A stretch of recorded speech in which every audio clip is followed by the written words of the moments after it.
Mr. Ted Deutch of Florida. Thank you, Mr. Chairman. Mr. Chairman, Ranking Member Engel, thanks for calling this very important hearing, and Secretary Kerry, Secretary Hagel, General Dempsey, thanks for being here. I believe we stand at a pivotal moment where Congress is either going to uphold its duty to protect our national security, or we're going to retreat from our moral and strategic obligations.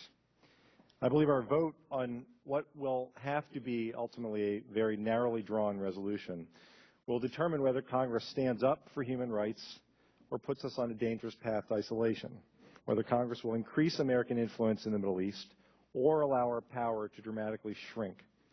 I stand behind the President's request for limited and targeted strikes without U.S. troops on the ground against a regime that's guilty of heinous chemical weapons attacks on its own people. And I know that this is a difficult decision. I know that some of my colleagues wish that we had done a lot more before now.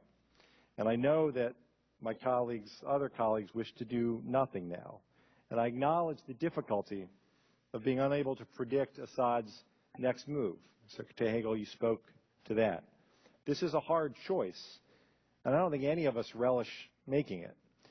No use of force can ever be taken lightly, but inaction here, I believe, will dramatically harm our national security by emboldening the vile Syrian regime, its terrorist proxies, and its Iranian patron.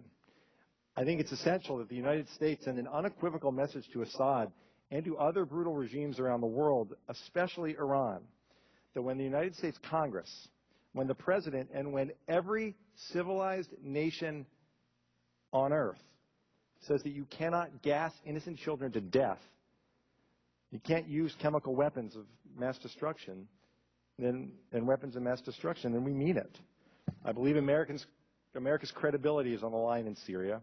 We all saw the gut-wrenching images of women, of families lying dead, cruelly and coldly murdered by Assad. This strike, if it is to occur, is about preventing such atrocities now and in the future, preventing the continued use of chemical weapons in Syria, and preventing those weapons from being used by terrorist groups like Hezbollah that threaten our allies and our citizens. But American credibility is also on the line in Iran. Much like the red line said in Syria, the President has, and this committee has, in strongly bipartisan fashion, set a clear red line that we will not allow Iran to obtain nuclear weapons capability.